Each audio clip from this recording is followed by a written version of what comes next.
Ayun na nga 'no, nandito na naman tayo 'no, sa katahimikan ng gabi. May gumambala na naman ritong isang malakas na energy. Alamin natin kung ano na naman ang kinalaman nitong tao na 'to sa inyo 'no. So tingnan niyo ito mga babes, ipapakita ko 'to sa inyo. Look at the bottom of the deck, ang pogi. This person could be so attractive physically. This person here might not be really handsome or beautiful, no, sa kanyang physical appearance, pero malakas ang kanyang charm at appeal. This emperor, no, as nakikita ko dito, no, as someone na lumalabas bilang someone na laser focus sa'yo. So, alamin natin kung sino ito. Handa ka na ba? Yan, no? So, let us see. Who is this person here? Now, this person feels this strong magnetic pull sa'yo. Parang hinahatak siya sa'yo dito. Gusto ka nitong person na to, no? At nakikita ko dito na parang lumalalim ang kanyang nararamdaman para sa'yo. Ating alamin na matapos ninyo kung gambalain, syempre, ituloy na natin to.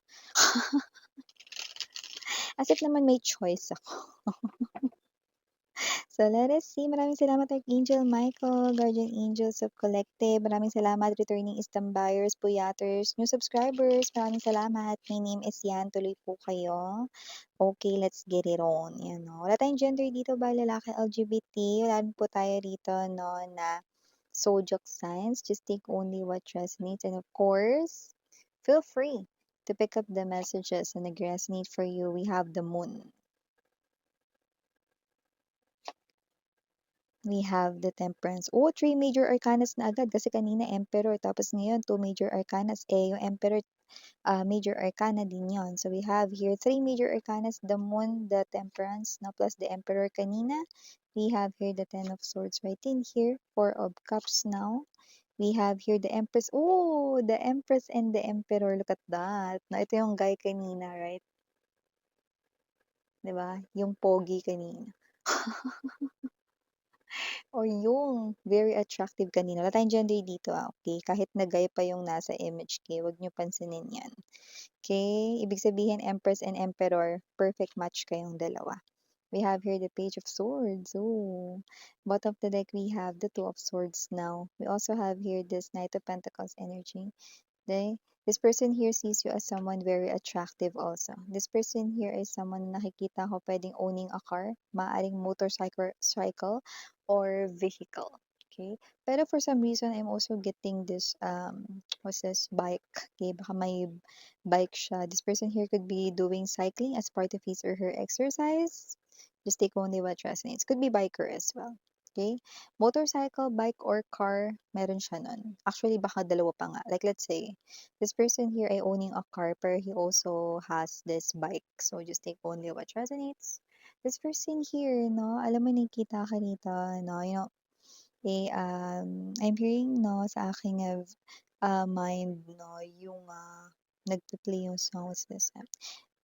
Mahal na mahal kita, nang higit pa sa iniisip mo. Yun!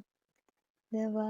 So whatever the case may be, this person here loves you with all his or her heart. Mahal na mahal ka nitong tao na 'to. But for some reason with the moon, maaring hindi pa kayo magkasama ngayon. There could be distance, baka physical distance right in here. Or maybe hindi mo pa alam yung feelings ng taong ito because the moon there, yung small moon, ibig sabihin confession is not really nangyayari pa. Not yet happening, but soon it will. So this person here with the temperance could be, buying some kind of timing. So parang meron siya ritong sinusundan na schedule niya, own plan, kung kailan yan mangyayari. And I do see that this person here, no, ay someone perfect para makalimutan mo yung wala mong kwentang ex. Yun. Yung ex mo na iniwan ka, tapos nakipag-holding hands sa iba. Yung ex mo na wala raw iba 'no, ang problema daw ay nasa sarili niya 'no, pero hindi niya inamin na may iba ta's kamukat-mukat in relationship siya sa Facebook niya, 'yan. May gano'n ako nakita 'no, na clue rito for, viewers 'no, na gano'n yung ginawa sa inyo ng ex ninyo, wala raw iba pero meron palang girlfriend, boyfriend 'no, hindi man lang hinantay yung 3 months rule, 'yan. O sa maliban diyan, nakakita rin ako ng energy rito. Kung sino man 'to, pag-usapan na natin 'tong bago, okey? Kung sino man 'to, matagal niya ng nakikita kayo rito, matagal ka na niyang gusto. Hindi ka lang niya nilalapitan dito kasi posibleng hindi ka pa ready to fall in love again. So, puwedeng yun din yung hinihintay niya rito ng time 'no, na mag-heal ka muna from your ex-lover or kung ready ka na ba to fall in love 'no. So, puwedeng nasubaybayan niya yung pain mo, okey, at puwedeng isa rin siya sa mga umalalay at nagbigay ng advice sa'yo, okey? Yung advice niya hindi bias 'no, kundi kung ano yung makabubuti for you. So, hindi niya dito in-influence ang iyong isipan 'no, like hindi niya nilason yun dahil may gusto siya sa'yo or whatsoever, no, not 'no. This person here hindi niya ginawa yun 'no, and I do see that this person here is someone seeing you as someone who's strong, kahit na parang medyo nakita niya na talagang umiyak ka or whatsoever 'no, strong yung nakikita niya sa'yo kasi you keep on moving forward kahit mahirap mag-move on 'no. Eh, nakikita ka rin niya rito na hindi ikaw yung klase ng energy na maingay 'no, what's maingay, Miss yan? Yung ibig ko sabihin dun, hindi ko yung klase ng energy na parang kinukuwento sa lahat 'no, yung pinagdaanan mo sa love 'no, okey, or whatsoever na ibig sabihin nakikita ka niya bilang strong, okey. Kumbaga parang, dahil doon 'no, kinakaya mong mag-isa, so alam niya rito na matibay ka, malakas ka. So kung feeling mo na parang, "Umiyak nga ako miss yan, nasaktan nga ako, eh," 'no, hindi naman yung pag-iyak yung basehan na hindi ka strong, eh, okey. Yung kinaya mong kargahin, bitbitin 'no, okey, sa sarili mo yung pain, nakikita yun ng person na ito. So nakita ko rito na matagal ka na niyang gusto pero hindi ka niya binibigyan ng pressure. This person is not putting any pressure on you because this person clearly understands how you feel and what you're going through. So nandiya-diyan lang siya bilang puwedeng friend, bilang puwedeng katrabaho na friend na rin, bilang someone 'no na maaasahan at makakatuwang mo 'no, sa kahit na ano ritong pagdaanan mo. So nakikita ko na itong person na 'to ay someone approachable. This person here always smiles whenever you talk to him or her, yan. So kasi nitong energy na 'to, this person here loves your presence. So everytime na nandiya-diyan ka, pansinin mo yung mga tao na 'pag nilalapitan mo nakangiti sila 'no. So this person here hindi natatanggal yun, and also pansinin mo yung eyes niya kasi dito yung eyes niya umiiwas ng tingin once na 'pag tumitig ka na talaga sa mata niya, okey? Pero maaaring ikaw clueless ka doon, bakit? Kasi 'pag tumititig ka sa mata niya, possible na ang iniisip mo lang, wala lang kasi nakikipag-usap ka sa kanya, you need to look at him 'no, sa kanyang eyes 'no. But this person here, whenever you look at him or her 'no, meron ditong tendency na, umiiwas siya ng tingin 'no. It is because nahihiya siya sa'yo. Kasi nakikita ko rito, but this person here tends to feel this excitement whenever you guys ay magkasama, puwedeng during lunch time or puwedeng, during break times 'no. So whatever the case may be, this person here could be someone just near you. Puwedeng neighbor, puwede rin naman na coworker or friend. So whoever this energy is, this person here, isa siya sa mga tao ditong parang hindi hinahayaan na mag-isa ka or maging malungkot ka. So puwedeng siya rin dito yung nangunguna na, "O tara punta tayo sa ganito, ganyan." Whatever the case may be, yung hindi obvious na na maiisip mo na may gusto siya sa'yo or what 'no, kasi nga ayaw ka niya bigyan rito ng kahit na anumang isipin. May energy rin dito na alam niya na meron ka rin ditong, parang, hindi naman issue pero family concern yung nakikita ko rito. So, puwedeng provider ka sa family ninyo or isa ka rin sa parang,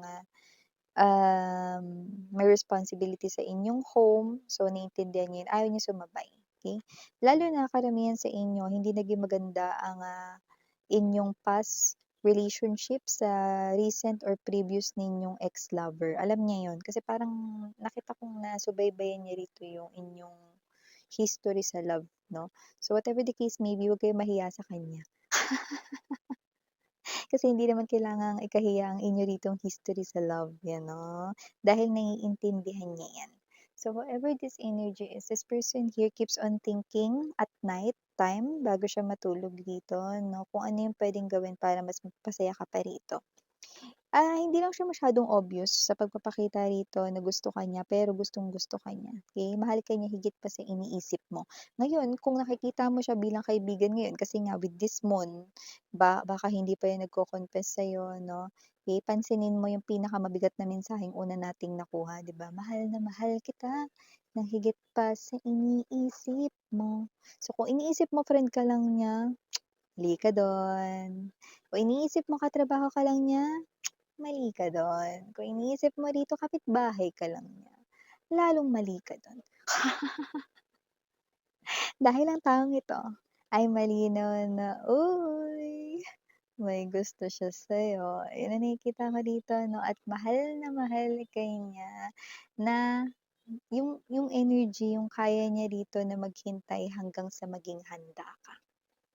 Eh, so puwedeng yun talaga yung hinihintay niya rito.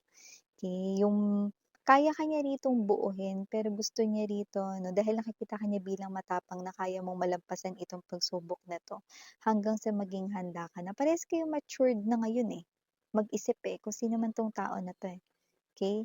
Hinihintay niya rito yung prinsesa niya or yung reyna niya, eh, o yung prinsipe niya o yung hari niya, eh, wala tayong gender dito pero hinihintay ka niya rito 'no, prinsesa.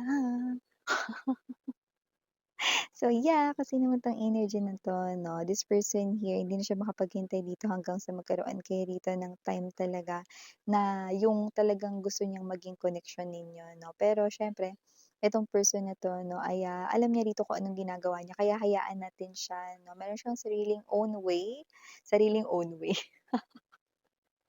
Meron siyang sariling way or paraan rito 'no, kung paano kaya rito i-a-approach 'no, when it comes to his or her own feelings 'no, yung own feelings and emotions niya dito here for you guys. So, iiwan ko sa kanya yung actions and, nakikita ko rito that this person here, yung vibe na binibigay niya sa'kin 'no is hindi siya, isang, playboy or playgirl. This person is 101% green flag.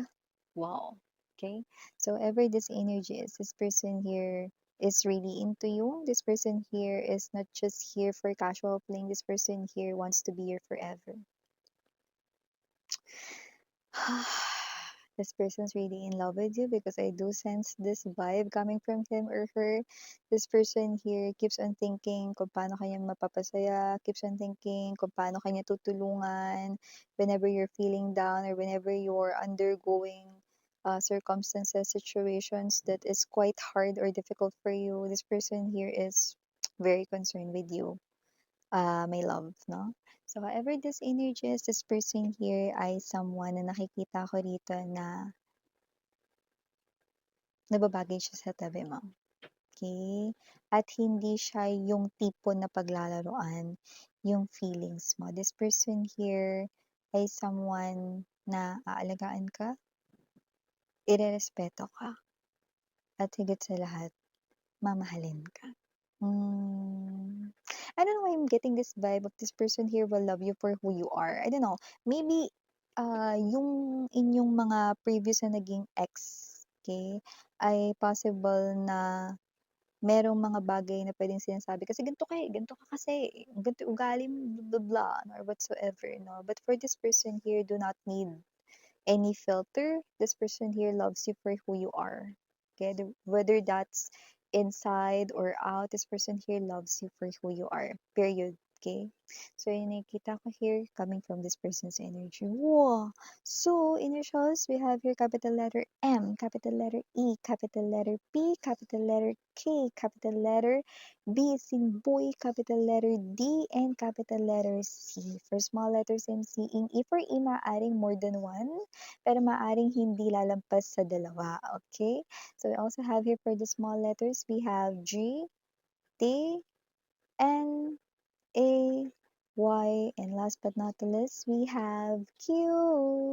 So, yeah, these are all the messages I got right here for you, sweethearts. Again, I'm Yuriana Oni for the girls and Yana Duna for the boys. Sarang love and light. And yeah.